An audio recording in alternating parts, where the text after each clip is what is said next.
Right now on Denver 7 News at 6 a.m. The images are still shocking. Rioters battling with Capitol Police and lawmakers ducking for cover. You don't almost knock over the U.S. government by accident. This morning, we have team coverage as the committee investigating the January 6th Capitol riot takes their findings public for the first time. I'm Joe St. George in Washington. It's been nearly a year and a half since the January 6th attack at the Capitol. And while you may have moved on, the select committee investigating that day has not. I'm Denver 7's Colette Bordelon. More than 800 people across the country were charged in these riots. A look at the Coloradans facing charges. Keeping kids safe with the push of a button. The specialized security system one Colorado school district is using to protect against school threats. Also, making sure you're not ordering fake products. How Amazon is cracking down on billions of counterfeit items. Turning downtown Denver into one giant party to celebrate the Avs. It's all about having fun, so you might as well just do what you can to make the experience better for everybody. The rules the city is waiving for the Stanley Cup Finals. Yeah, Avs fever has taken over, and I'm sure the beer will be flowing whenever the series does begin. We have our Avs colors on this morning as well. We totally planned it out. Yeah, right. Good Thursday morning to you. I'm Brian Sanders. And I'm Jessica Crawford. You have more of a chance of seeing some afternoon storms today. Lisa now joining us with the forecast. Yeah, but if you get a little rain, count yourself lucky because it's going to be hot and dry through the weekend. So any little bit that we see today will be a welcome sight. Beautiful right now there at Rocky Mountain National Park, Longs Peak, a pretty start. We do have a little bit more cloud cover out west, and we'll see more building clouds here by early afternoon. Mix of sun and clouds for us in Denver this morning. It's a beautiful start. Actually, a pretty good pool forecast. With that chance of storms, though, this afternoon, you may be scrambling at times. Should be in the 70s, though, as early as 10 o'clock. We'll be well into the mid to even upper 80s this afternoon between about 2 and 5. Denver high of 88, Boulder 87, Evergreen up and through the foothills. You're going to find some upper 70s near 80, more 70s than, well, it looks like 60s in the mountains. Coming up, though, we'll take a look at that risk for some severe weather across the eastern plains, and then I'll show you just how hot it's going to get on our Super 7 Day coming up. Starting off in pretty good shape for us this morning, but if you want to catch the A-line to or from the airport, we have several of the trains that are not running. They don't have that mandatory second crew member available for the trains that'll be running at 7:30, 9:15, 11 a.m. There's been a whole bunch of them this morning, including trains from the airport back towards downtown, so just check RTD's website. The overall drive, as you can see from Air Tracker 7 right over downtown Denver, looks pretty good. This is I-25 right at 6th Avenue, southbound side. Here's the northbound side, 6th Avenue going towards Santa Fe, heading that way, and it all looks pretty nice. The drive times for right now look fine for us, except for I-76, which is getting busier down to 74th, and 270 going down past the refinery. No problems on 270 this morning like we've seen the last couple of days. No other big issues for us right now. It's an event that shook the nation when democracy came to the brink of disaster. And tonight in prime time, it will be the first public hearing for the committee investigating the January 6th riot on Capitol Hill. The group has been gathering evidence since it formed last summer. We have team coverage this morning ahead of the primetime hearing, starting with Denver 7's Joe St. George in Washington. Does this wall mean anything to you?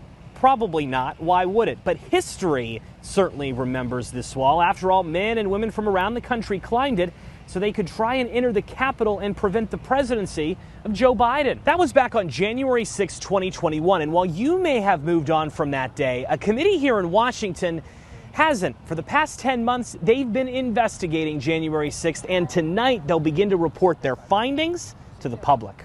So what can you expect in this hearing? By now, the photos and the videos all somewhat look the same, but the committee is promising to release previously unseen material that documents just how terrifying that day was for so many. The previous president of ABC News has been hired to help produce the made-for-television primetime event.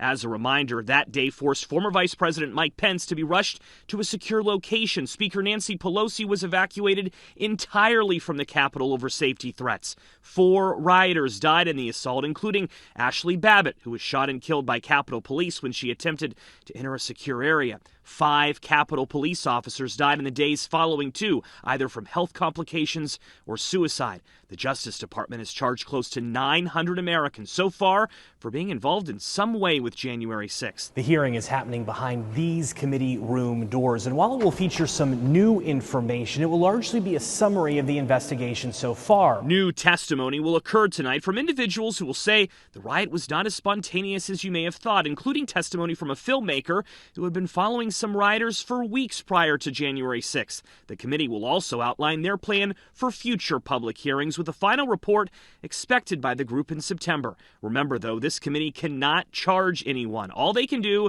is refer individuals to the Justice Department for possible prosecution. The committee has conducted over 1,000 interviews over the course of the last 10 months, including with some members of former President Trump's family. Some of that was videotaped and could be played this evening. Don't forget, though, that many conservatives believe the committee's investigation has become too partisan. There are only 2 Republicans on the committee, and both voted to impeach former President Trump. Republican leader Kevin McCarthy has said the committee is simply going after political foes. Republican Congresswoman Elise Stefanik of New York has called their work illegitimate, and some conservative media outlets have decided to not broadcast the hearing tonight as a result.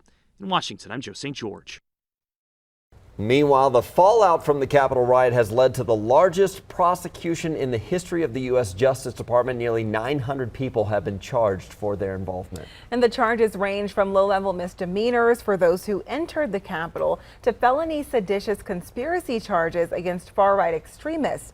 Denver 7's Colette Bordelon joining us now in the studio. And Colette, you're taking a closer look at what charges some Coloradans are facing. At least a dozen of those cases are from Colorado. They stretch from Trinidad to Telluride, all facing charges for their roles in the riot. Now, most of them face a slew of charges. Some are taking plea agreements, while others are pushing ahead with a trial, like Jacob Clark from Trinidad, whose charges include violent entry to the Capitol and obstruction of justice. His last court appearance was at the beginning of June, and he'll have a status conference at the end of August ahead of a trial.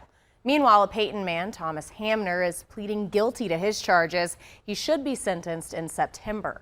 He's charged with civil disorder and assaulting, resisting, or impeding officers using a dangerous weapon, among other things.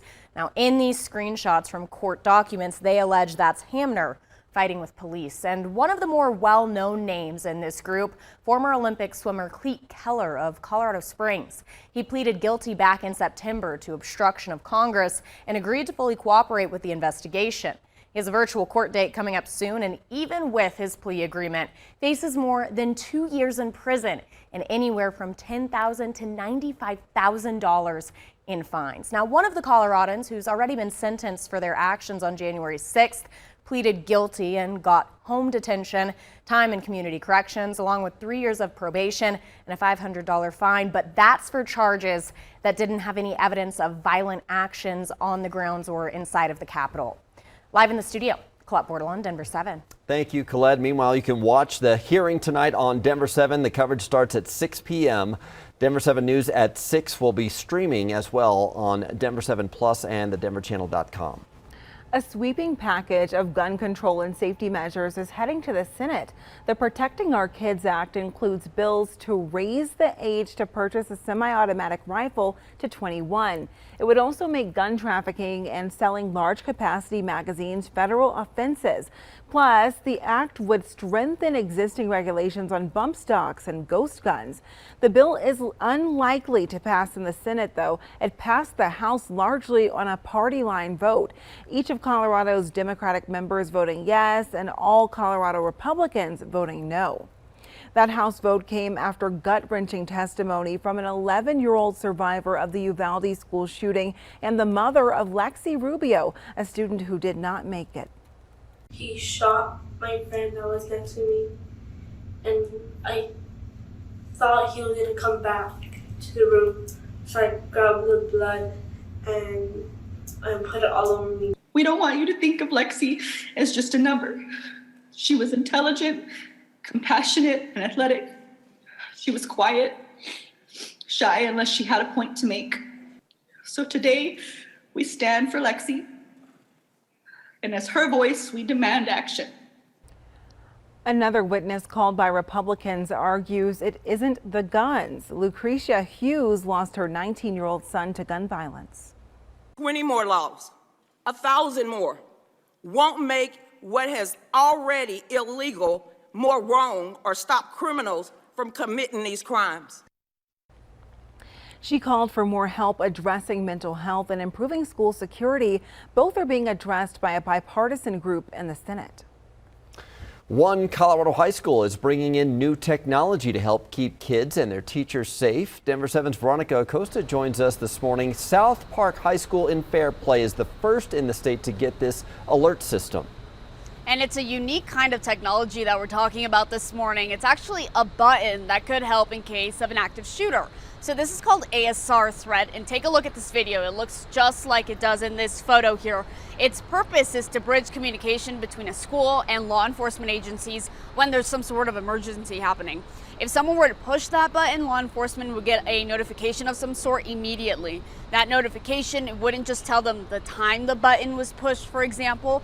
It would get down to the exact room where it was pushed so police can get there as soon as possible, and so they know where to go. Now, there won't just be one of these over at South Park High School. Officials we spoke with told us, as you can imagine, for the sake of security, they can't disclose just how many buttons the high school will have, but they did say they could be on walls, on lanyards, or even other areas. Now, ASR is the company that created the technology. Convergent is helping install it. It's also the company that made it possible for South Park High to get the tech for free. Listen to why one employee told me this work really matters. This system is important because it provides real-time information for responding agencies. So it allows them to have more information in the event of an unplanned security event. Wherever the device is activated in the school, the law enforcement will know, or responding agencies will know exactly where it was activated.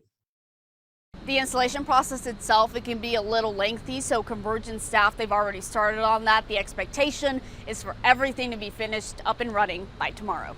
In Denver, I'm Veronica Acosta, Denver 7. Veronica, thank you. As prices go up, product sizes are going down. A look at how shrinkflation is impacting what you buy. Also, beware before you buy the fake products Amazon is fighting to keep off its site.